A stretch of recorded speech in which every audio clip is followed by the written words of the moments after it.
Welcome to my YouTube channel study bricks. Good morning to all of you. आज हम previous topic को continue करेंगे। हमने पहले नॉन होमोजीनियस इक्वेशन पढ़ी थी और आज हम पढ़ेंगे होमोजीनियस इक्वेशन। तो होमोजीनियस इक्वेशन किस तरह की होती है तो और उनका क्या सॉल्यूशन होता है वो आज का टॉपिक है। तो solution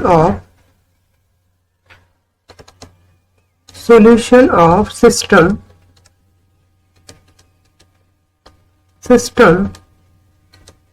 of linear homogeneous equation, linear homogeneous equations। और प्रीवियस टॉपिक में पढ़ा था हमने नॉन होमोजीनियस इक्वेशन। तो इनका सॉल्यूशन हम किस तरह से करेंगे होमोजीनियस। लेकिन उससे पहले होमोजीनियस इक्वेशन होती क्या है। तो इस तरह की जो इक्वेशन होंगी हमारे पास a11x1 प्लस में a12x2 प्लस में a13x3 and so on up to a1nxn equal to 0। तो राइट हैंड साइड का जो कांस्टेंट था वो 0 हो जाता है। तो इस टाइप की इक्वेशन जितनी भी होंगी हमारे पास ये सारी कैसी हैं होमोजीनियस इक्वेशन। तो अब हम इन होमोजीनियस इक्वेशन को कैसे सोल्व करेंगे ये बताएंगे आज के टॉपिक में। ठीक है, ये सेकंड इक्वेशन होगी। इसी तरह से हमारे पास nth इक्वेशन होगी। अगर हम यहाँ पर ले लेते हैं am1 x1 am2 x2 and so am3 भी लिख लेते हैं x3 plus and so on up to amn xn equal to 0। बीच में और भी हैं, इनको हमने छोड़ दिया। तो जब भी राइट हैंड साइड में आपके पास यहाँ 0 होगा तो इस टाइप की जो इक्वेशन होंगी इनको कहेंगे हम होमोजीनियस इक्वेशन। तो इनको हम किस फॉर्म में, मैट्रिक्स फॉर्म में लिख सकते हैं। और मैट्रिक्स फॉर्म में क्या बताया था, ax इज इक्वल टू यहाँ आपके पास क्या हो जाएगा 0। तो यहाँ आपके पास a क्या है, x क्या है और 0 इन द सेंस की आपके पास राइट हैंड साइड में जो है वो आपके पास क्या है। ठीक है, तो अब हम इसमें a लिखेंगे। a हमारे पास मैट्रिक्स होगा किससे, coefficient of x1 x2 and so on up to xn से के कोएफिशिएंट से जो बनेगा हमारे पास। तो a तो हो गया आपके पास यहाँ पर m/n ऑर्डर का a11 a12 a13 and so on up to a1n। इसी तरह से आपके पास सेकंड होगा a21 a22 a23 and so on up to a2n। और इधर से आपके पास होगा यहाँ पर am1 am2 am3 and so on up to यहाँ होगा आपके पास amn। ठीक है, तो इस तरह की आपके पास इक्वेशन होंगी। इस तरह का एक मैट्रिक्स होगा a इन इक्वेशन से। और x क्या होगा x1 x2 and so on up to xn। Right hand side में तो आपके पास 0 था। तो अब हम क्या करेंगे, इन होमोजीनियस इक्वेशन को फाइंड करने के लिए बिल्कुल वैसे ही करेंगे जैसे हमने होमोजीनियस इक्वेशन में किया था, लेकिन इसके और उसके वर्किंग रूल थोड़े डिफरेंट है। तो इसमें सबसे पहले क्या होगा कि सॉल्यूशन फाइंड आउट करने के लिए हमें सबसे पहले रैंक ऑफ द मैट्रिक्स निकालना होगा। तो रैंक ऑफ द मैट्रिक्स अगर आपके पास, रैंक ऑफ द मैट्रिक्स मतलब ए मैट्रिक्स का जो रैंक है अगर इक्वल टू n हो जाता है हमारे पास तो इसको बोलते हैं हम trivial solution. Then there is only a trivial solution. Then there is only a trivial solution. ऐसा सॉल्यूशन होगा ये ट्रिवियल सॉल्यूशन। ट्रिवियल सॉल्यूशन का मतलब क्या हुआ यहाँ पर आपके पास, ट्रिवियल सॉल्यूशन का मतलब है कि हमारे पास जो वैल्यू होंगी विच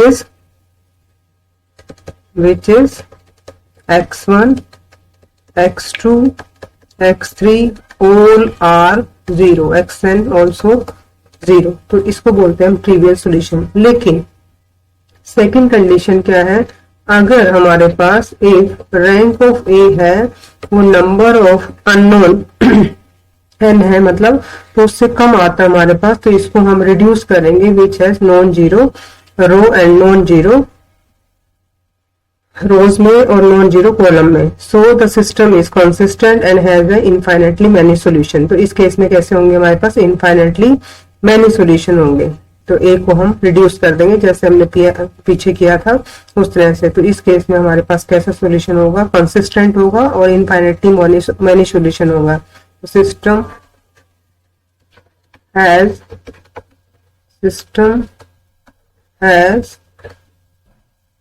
infinitely many solution,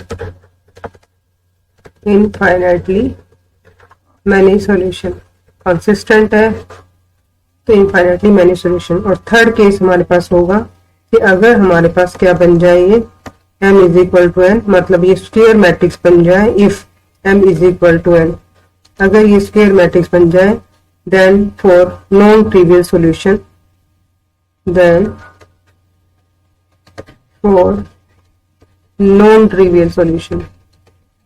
non trivial solution निकालना तो पड़ेगा आपको। क्या निकालना पड़ेगा, rank of A find out करें और वो भी आपके पास क्या आ जाए, लेस देन n आ जाए, फॉर विच डिटरमिनेंट ऑफ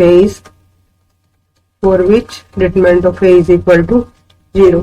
तो इस केस में आपके पास क्या हो जाएगा, ये नॉन ट्रिवियल सॉल्यूशन। तो trivial solution, non trivial solution और कंसिस्टेंट मतलब इनफाइनाइटली मैनी सॉल्यूशन। तो ये आपके पास तीन कंडीशन इसमें भी है आपके पास, उसमें भी थी आपके पास। तो इसका अब हम एक एग्जांपल लेंगे। एग्जांपल नंबर फर्स्ट है हमारे पास, एग्जांपल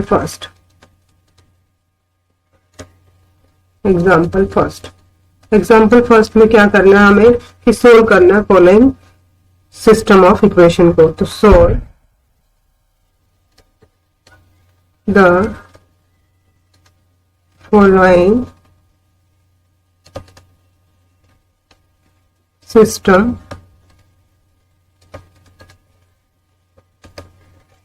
of equations। इक्वेशन है, फर्स्ट इक्वेशन हमारे पास x minus Y plus Z is equal to 0। Second equation है हमारे पास x plus 2y minus Z is equal to 0। और थर्ड इक्वेशन है हमारे पास 2x plus Y plus 3z equal to 0। तो इसका सॉल्यूशन क्या होगा, सबसे पहले हम इसको मैट्रिक्स फॉर्म में लिखेंगे, that means ax is equal to 0। और यहाँ पर आपके पास जो a की वैल्यू होगी, मतलब a जो मैट्रिक्स होगा वो coefficient of x y z से बनेगा। तो फर्स्ट रो हमारे पास ये हो जाएगी 1 माइनस 1 1, सेकेंड रो होगी 1 2 माइनस 1 और थर्ड रो होगी आपके पास 2 1 3। इसी तरह से x जो होगा वो आपके पास क्या हो जाएगा, यहाँ पर x की वैल्यू क्या होगी आपके पास, x मैट्रिक्स की कॉलम मैट्रिक्स होगा और इसमें 3 है हमारे पास। तो ये हो गया आपके पास x y z। ठीक है, अब हमारे पास सबसे पहले हमें क्या करना है, रैंक निकालना है। किसका रैंक निकालना है, a का। तो हम इसको एक्लेन फॉर्म में चेंज करेंगे, मतलब मैक्सिमम जीरोस बनाने हमें। तो a जो है आपके पास वो उसको चेंज करेंगे, उस पर R3 पर ऑपरेशन लगा दे, दिस माइनस दिस, मतलब R2 पर ऑपरेशन लगा दे, R2 माइनस R1। तो ऑपरेटिंग क्या करेंगे हम, ऑपरेटिंग R2 पर ऑपरेशन लगाया और वो क्या किया हमने, R2 माइनस में R1। और इसी तरह से हमने क्या किया, R3 पर ऑपरेशन लगाया, क्या R3 माइनस में 2 टाइम्स ऑफ R1। दो ऑपरेशन हमने एक साथ लगा दिए। और उसके बाद आपके पास जो वैल्यू आएगी वो क्या आएगी, जब हमने इस पर ऑपरेशन लगाए तो हमारे पास a जो मैट्रिक्स था वो किसके इक्विवेलेंट हो गया, a is equivalent to, first पर नहीं लगाया तो फर्स्ट एज इट इज रहेगा, दिस मतलब R2 माइनस R1 किया 0, दिस माइनस दिस किया तो आपके पास क्या आ गया 3 और दिस माइनस दिस किया तो आपके पास माइनस का 2। इसी तरह से 2 टाइम करके 0 करेंगे, 2 टाइम करके माइनस किया था तो ये आपके पास कितना आ जाएगा, 3 आ जाएगा। और ये आपके पास 2 टाइम करके किया तो आपके पास क्या आ गया, 1 आ गया। ठीक है, इसी तरह से हम देखें यहाँ भी 3 है, यहाँ भी 3 है, तो हम R3 पर फिर ऑपरेशन लगाएंगे, ऑपरेटिंग R3 पर ऑपरेशन लगाया हमने, क्या ऑपरेशन लगाया हमने, R3 माइनस में R2। तो अपने पास क्या वैल्यू आएगी यहाँ पर, जब हमने इस पर ऑपरेशन लगाया तो A इज इक्विवेलेंट टू आपके पास क्या हो जाएगा, ये जो मैट्रिक्स है वो ये बन जाएगा, A is equivalent to, first पर नहीं लगाया तो फर्स्ट एज इट इज रहेगा, सेकंड पर भी नहीं लगाया तो सेकंड एज इट इज रहा, और इस पर लगाया तो this minus this 0, 3 minus 3 0, 1 minus minus plus हो जाएगा और ये आपके पास क्या आ गया 3 आ गया। और फिर अब R3 पर लगा देते हैं, तो हम ऑपरेटिंग करेंगे किसको, R3 को 3 से डिवाइड कर देते हैं। तो R3 पर हमने लगा दिया अगेन, तो ये हो गया 1/3 टाइम्स ऑफ R3। तो आपके पास क्या वैल्यू आएगी यहाँ पर, क्या बन जाएगा, ये A जो है वो क्या बन जाएगा अपने पास 1 - 1 1, ये तो एज इट इज रहेगा, ये भी एज इट इज रहेगा, और ये आपके पास आ गया 0 0 1। अब ये शायद 0 नहीं हो सकता, तो आप देख रहे हैं कि जो रैंक ऑफ ए है आपके पास वो कितना आ गया आपके पास 3, और नंबर ऑफ अननोन भी कितने आपके पास 3 है। Hence the given system of equation has trivial solution. ये 3 are unknown. अननोन के इक्वल जो n की बात कर रहे थे, तो यहाँ n कितने आपके पास 3 हैं, तो आप कह सकते हैं कि hence the given system, hence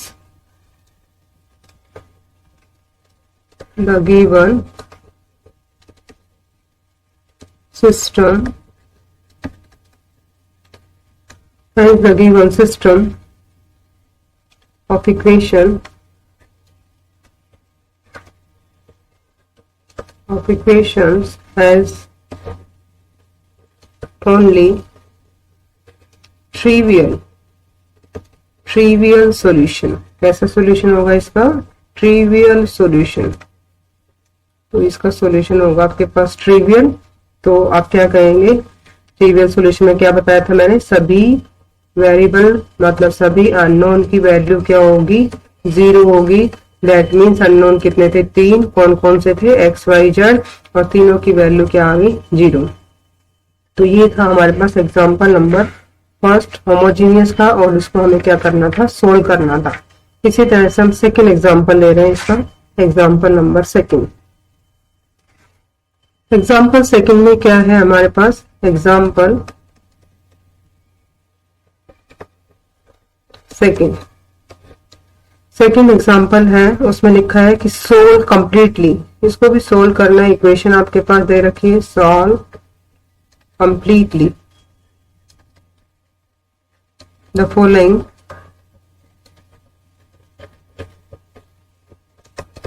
system of equations. हमारे पास इक्वेशंस दे रखी हैं, 3 इक्वेशंस। कौन कौन सी है, फर्स्ट इक्वेशन है x + 2y + 3z = 0। Second equation है हमारे पास 2x + 3y + 4z = 0। और थर्ड इक्वेशन है हमारे पास 7x + 3y + 19z = 0। ठीक है, इसको क्या सबसे पहले वही फॉर्म में लिखेंगे, ax = g, जिसको हमने क्या कहा था, मैट्रिक्स फॉर्म। हमने नॉन होमोजेनियस इक्वेशन में भी किया था, और वहां था ax = b, क्योंकि राइट हैंड साइड में 0 नहीं थे। तो आपके पास a मैट्रिक्स क्या बन गया, यहाँ पर a मैट्रिक्स यहाँ पर हो गया, क्या आएंगे a मैट्रिक्स के फर्स्ट के एलिमेंट थे, फर्स्ट में x y z के कोफिशिएंट थे 1 2 3, सेकेंड में x y z के कोफिशिएंट है आपके पास 2 3 4, और थर्ड में है आपके पास 7 3 और 19। ठीक है, और इसी तरह से आपके पास x जो होगा वो जो हमारे पास अननोन है कितने हैं, 3 हैं, कौन कौन से हैं, x y z, और राइट हैंड साइड में आपके पास क्या है 0। ठीक है, अब हम ऑपरेशन लगाएंगे, लीडिंग एलिमेंट 1 होना चाहिए, वो ऑलरेडी है, तो हम ऑपरेट करेंगे R2 और R3 को। तो ऑपरेटिंग R2 पर क्या लगाया, R2 - 2 टाइम्स ऑफ R1, और इसी तरह से R3 पर लगाएंगे, क्या ऑपरेशन लगाया, R3 माइनस में 7 टाइम्स ऑफ R1। तो अपने पास क्या वैल्यू आ जाएगी, वैल्यू क्या आएगी आपके पास, यहाँ पर ऑपरेशन लगाएंगे तो हमने R1 पर नहीं लगाया, तो आपके पास A = क्या आ जाएगा, यहाँ पर R1 एज इट इज रहेगा 1 2 3, इस -2 टाइम किया 0, 3 - 4, तो दैट मीन्स क्या आ गया आपके पास -1, और ये आपके पास 4 - 6, तो -2 आ गया। ऐसे 7 टाइम्स किया तो ये 0 हो जाएगा, 7 टाइम किया तो ये 14 होगा, और 3 माइनस में जब हम इस पर ऑपरेशन लगा रहे हैं तो आपके पास क्या आया यहाँ पर, इसका किया हमने 7 टाइम्स, और 7 टाइम्स करेंगे तो वैल्यू क्या थी, ये सॉरी 13 था हमारे पास ना, 13, 13 माइनस 14 कितना हो गया, माइनस के 1। क्वेश्चन में ये 13 था, एक मिनट, यहाँ आपके पास 13 था ये, ठीक है।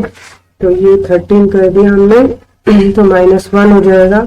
19 माइनस में 21, तो कितना आ जाएगा आपके पास, माइनस के 2। तो ये वैल्यू आपके पास यहाँ आएगी माइनस का 2, ठीक है। हम देख रहे हैं कि ये दोनों सेम है, तो हम ऑपरेशन लगाएंगे R3 पर। तो ऑपरेटिंग R3 पर क्या ऑपरेशन लगाया हमने, R3 माइनस में R2। तो अपने पास क्या वैल्यू आएगी, यहाँ पर क्या वैल्यू आ जाएगी, A क्या बन जाएगा, A इज इक्वलेंट टू क्या बन गया, 1 2 3। यहाँ से क्या हुआ, 0 -1 -2, और ये आ गए आपके पास 0 0 0, ठीक है। तो आप देख रहे हैं कि जैसे हम रैंक निकालेंगे A का, तो रैंक ऑफ A आपके पास क्या आ गया यहाँ पर 2। कैसे आया, नंबर ऑफ नॉन जीरो रो हमारे पास 2 है, एक ये है और एक ये है, और ये आपके पास 0 है, तो रैंक कितना आ गया आपके पास 2, और वो क्या है आपके पास लेस देन 3 है आपके पास, 2 की वैल्यू लेस देन 3। 3 क्यों किया है, क्योंकि हमारे पास नंबर ऑफ अननोन कितने हैं, नंबर ऑफ अननोन कितने थे, अननोन मतलब XYZ, नंबर ऑफ अननोन आपके पास कितने हैं, यहाँ पर 3 है, इसलिए ये इससे कम आ गया। इसका मतलब सिस्टम ऑफ इक्वेशन है इनफाइनाइटली मैनी सॉल्यूशन, ठीक है। तो हम लास्ट में लिखेंगे यहाँ पर कि हमारे पास जो सिस्टम ऑफ इक्वेशन है, तो द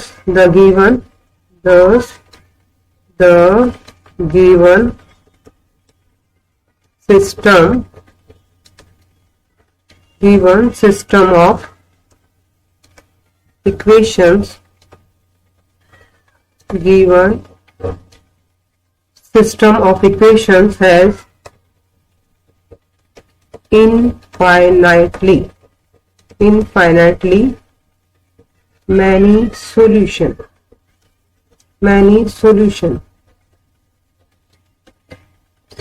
होंगे इसके, infinitely many solution। the solution will contain arbitrary element कितने होंगे, जैसे हमने नॉन होमोजेनियस में बताया था, तो आर्बिट्रेरी जो कांस्टेंट है वो कितने लेंगे, तो लिखेंगे इसके लिए द सॉल्यूशन विल contain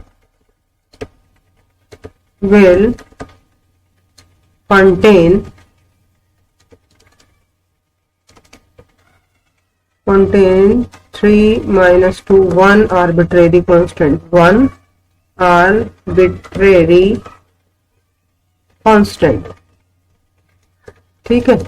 तो एक लेंगे आर्बिट्रेरी कांस्टेंट। तो हमारे पास जो इक्वेशन आई है वो क्या आई है, इससे जो इक्वेशन लिखेंगे, तो फर्स्ट इक्वेशन तो बन गई हमारे पास x + 2y + 3z = 0, और सेकंड से क्या बनी आपके पास, -y - 2z = 0, और आर्बिट्रेरी कांस्टेंट हमने z को मान लिया, z = k। तो -y = कितना आ गया आपके पास 2k, तो दैट मीन्स y की वैल्यू आपके पास क्या आ गई, -2k, ठीक है। तो x z को मान लिया, y की आपके पास आ गई, और हम किसकी फाइंड आउट करेंगे, x की। तो x की आपके पास क्या आ जाएगी, x y की वैल्यू क्या आई है 2 इंटू y आया आपके पास -2k, और प्लस में 3k हो गया यहाँ पर =0। तो यहाँ आ गया x + 4k, और प्लस में कितना आ गया आपके पास 3k, ठीक है।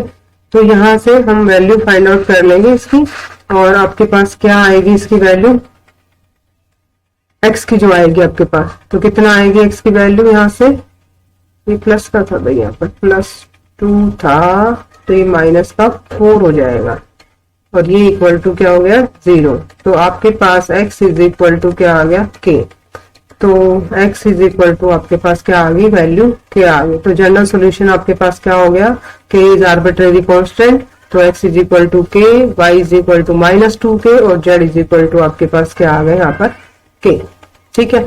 तो ये आपके पास इनफाइनाइटली मैनी सॉल्यूशन का एग्जांपल था, ठीक है। इसी तरह से हमारे पास एक और एग्जांपल हम लेंगे, और वो है हमारे पास एग्जांपल आर्बिट्रेरी का ही है, इनफाइनाइटली मैनी सॉल्यूशन का ही है, वो आपको खुद करना है। तो अगला जो एग्जांपल है हमारे पास ये होगा example number 3. Example third. Third example, we solve the following. Solve the following system of equation. System of equations. Equation है आपके पास. फर्स्ट इक्वेशन है x माइनस वाई प्लस में 2z माइनस में 3w इक्वल टू 0. सेकेंड दे रखी है आपके पास 3x plus में 2y minus के 4z प्लस में w इक्वल टू 0. और थर्ड दे रखी है आपके पास 4x माइनस का 2y प्लस के 9w इक्वल टू 0.